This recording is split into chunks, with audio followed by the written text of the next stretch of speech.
بسم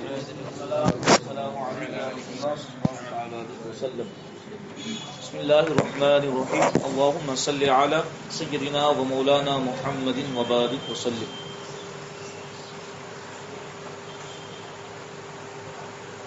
گفتگو حضرت عبداللہ رضی اللہ تعالیٰ عنہ کے متعلق بیان کی جا چکی تھی کہ ان کو ذبح سے بچانے کے لیے 100 اونٹ ذبح کیے، یعنی قرآن اندازی جب کی گئی تو سب سے پہلے انہی کا نام نکلا، پھر پورا واقعہ آپ کے سامنے ہے. اب آگے جب عبد المطلب اونٹوں کی قربانی سے فارغ ہوئے، یعنی 100 اونٹ ذبح کر دیے، تو حضرت عبداللہ رضی اللہ تعالیٰ عنہ کی شادی کی فکر ہوئی.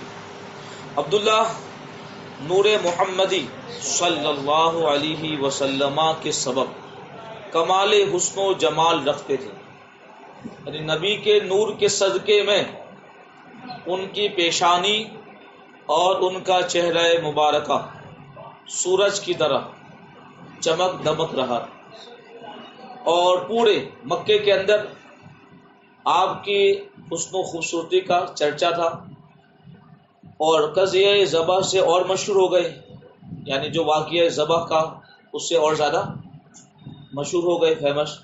قریش کی خواتین عورتیں ان کی طرف مائل تھی، یعنی سامنے چل کر انہیں دعوت نکاح کہ حضرت عبداللہ رضی اللہ تعالیٰ ان سے شادی کر لے، مگر اللہ تعالیٰ نے ان کو پردہ عفت و عصمت میں محفوظ رکھا.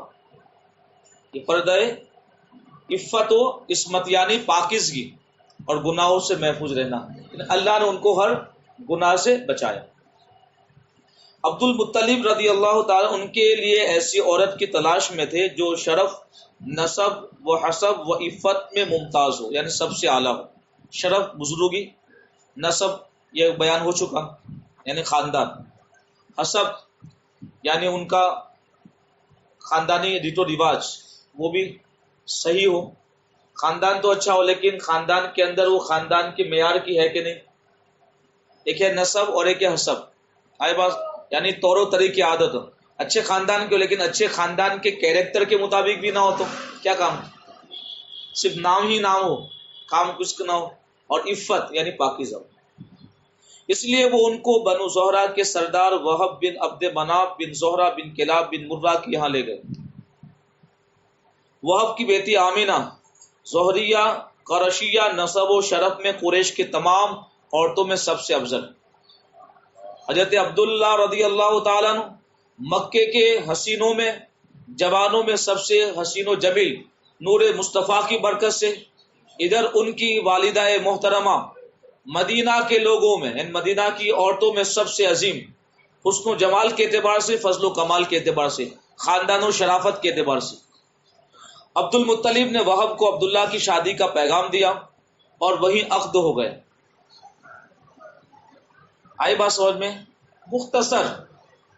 اور ابھی شادی کے اندر تو پتا چلا کہ ہم کچھ دور ہے، الگ راستے پر ابھی ہے. شادی میں اتنی تاخیر نہیں کرنی چاہیے، مناسب رشتہ ملے تو جلدی سے شادی جیسا عظیم کام کے اندر تاخیر نہیں کرنی چاہیے. اور خود یہ بعد میں گفتگو انشاءاللہ کبھی. بعض کہتے ہیں کہ آمینہ رضی اللہ تعالیٰ اپنے چچا وہیب کے پاس رہتی تھی. عبد المطلب نے وہیب کو پیغام دیا اور نکاح ہو گیا، اور اسی مجلس میں اب خود عبد المطلب نے وہیب کی صاحبزادی حالہ سے نکاح کیا. ادھر بچے کی شادی ہے اور ادھر باپ بھی شادی کر رہے ہیں، تو پتا چلا کتنا سمپل طریقہ تھا. اور آج بہت مشکل کر دیا ہے، غلط طریقہ آسان کر دیا. یہ شیطان نے ایک اچھے کام کو بہت دشوار بنا دیا، کہ اتنے لوگوں کی دعوت کرنی ہے، اتنے لوگوں کو کھانا کھلانا ہے، یہ کرنا ہے وہ کرنا ہے، شادی میں تاخیر کر رہے ہیں. شادی سے پہلے گمانے لے جاتے، دنیا بھر کی باتیں فون پہ کرتے ہیں. یہ راستہ بالکل مشکل ہے، شریعت کی نظروں میں حرام ہے. اللہ اس نے کے رسول نے اس کو حرام فرمایا. وہ اجنبی ہے، جب تک شادی نہیں تب تک اجنبیت کا ماحول، کچھ بھی نہیں کر سکتے. جو نکاح کا جو پیغام دیا جاتا ہے منگنی کا، دیکھنے کی جو طریقہ جو شریعت نے اجازت دی ہے تاکہ بعد میں کسی طرح کا کوئی شک اور شبہ نہ رہے، بس وہ پرمیشن ہے، اس کے آگے ایک قدم بھی نہیں. تو جو راستہ اپنایا جا رہا ہے وہ شریعت سے خلاف. عبد المطلب کے یہاں بقول ابن حشام 5 بیویوں سے 10 لڑکے اور 6 لڑکیاں پیدا ہوئی، جن کی تفصیل یہ ہے۔ زوجہ 5 یہ دور اسلام سے پہلے 10 20 ان کی مرضی، میں نے آپ کو پہلے بھی بیان کیا تھا، جیسے جب وہ زمزم کا کنواں جب کھودا اور پوری کیفیت نکلی تو ایک بچہ، میں نے آپ کو کہا نا کہ وہاں کم شادی کرنا، یعنی 1-2 شادی کو تو بالکل ہلکا تصور کیا جاتا تھا عرب کے اندر، اور 1-2 بچوں کو ایسا سمجھا جیسے یہاں کسی کی شادی ہونے کے بعد اولاد ہی نہ ہو تو کیسے مایوب لوگ سمجھتے اور تانا دیتے، اس طرح سے 1-2 بچے ہوتے کہا کہ کیا یہ تو بالکل بیکار ہے، یعنی سمجھو کہ نامرد، اس طرح کے الفاظ سے ان کو یاد کیا جاتا۔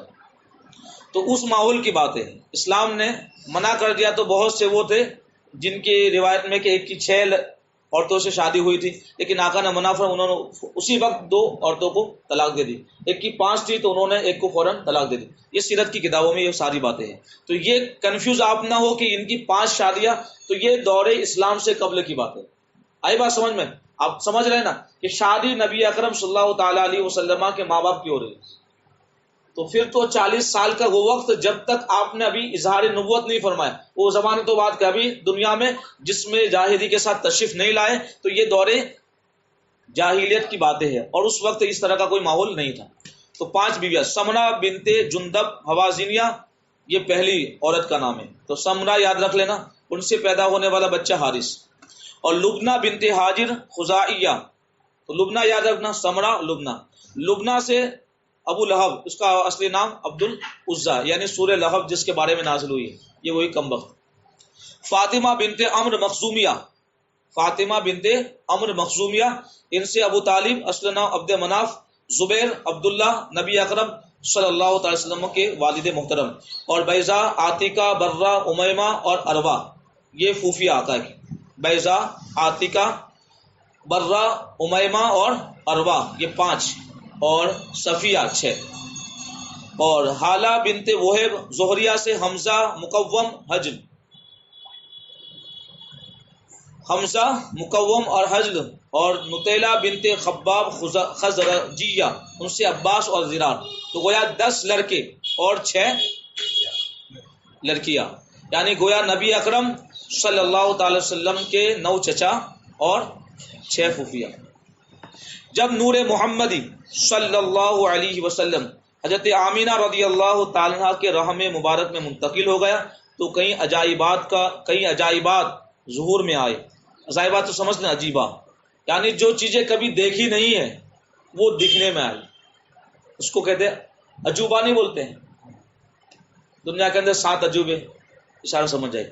تو جب نبی اکرم صلی اللہ تعالی علیہ وسلم حضرت آمینہ رضی اللہ تعالیٰ کے رحم میں منتقل ہو گئے تو عجائبات کا ظہور ہونے لگا، جو لوگوں نے پہلے کبھی دیکھا نہیں تھا وہ دیکھا۔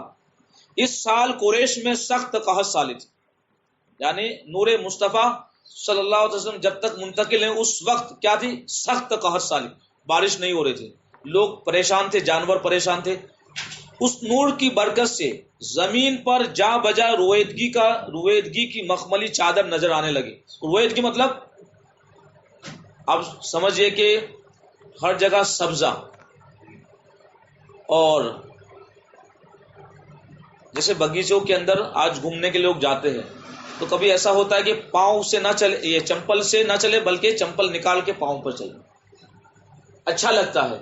یعنی جہاں سخت بنجر زمین تھی، نور مصطفیٰ کی برکت ایسی ہوئی کہ اس سخت زمین کے اندر ہریالی آ گئی، اور جس طرح ایک باوقار شخصیت ہماری یہاں تشریف فرما ہونے والی ہوتی ہے تو اس کے لیے مخملی چادروں کے گالیچے بچھائے جاتے ہیں، خدا نے زمین کی بنجریت کو دور کر کے مصطفیٰ کے نور کی برکت سے اس زمین کے اندر ایسی ملائم زمین کے اندر ہریالی پیدا فرما دی کہ سب لوگ اس کا نظارہ کر رہے تھے۔ درختوں نے اپنے پھل جھکا دیے، جیسے پانی نہیں ہے تو درختوں کو پھل کیسے آئے؟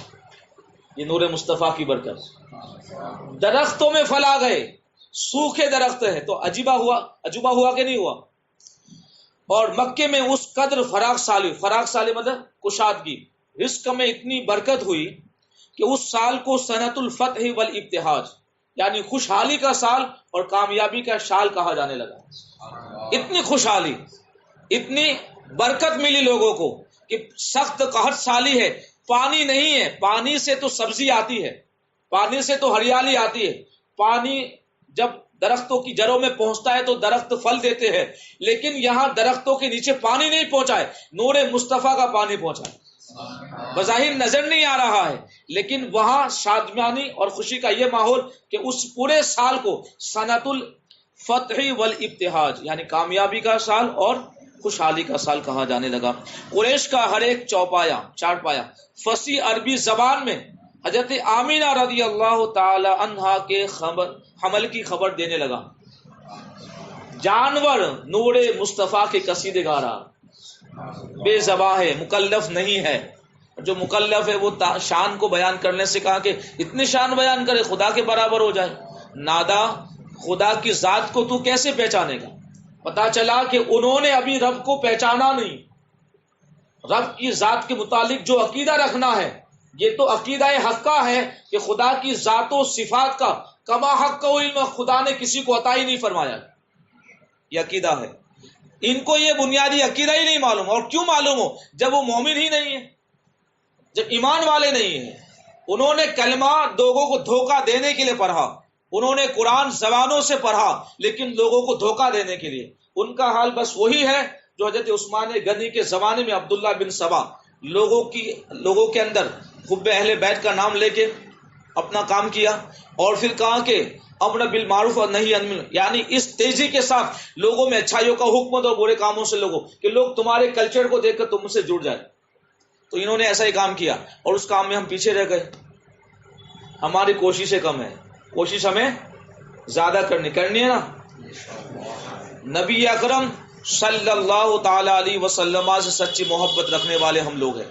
انشاءاللہ آقائے کریم کے نور کی برکت سے جب بنجر زمین کے اندر بغیر پانی کے ہریالی آ گئی تو اگرچہ یہ دل علم سے بھی کوڑے ہو گئے، لیکن نبی اکرم کے عشق کے صدقے میں خدا اس نور کی برکت سے سینہ اتنا روشن فرمائے گا، جیسے آپ نے سنا تھا مفتی جنید صاحب کی زبان سنا تھا نا کہ مومن جو گنہگار ہے اس کے ایمانی کیفیت کو، یعنی اس کا ایمان اگر نکال دیا جائے تو مشرق و مغرب روشن ہو جائے، تو وہ ہے ہی کیا؟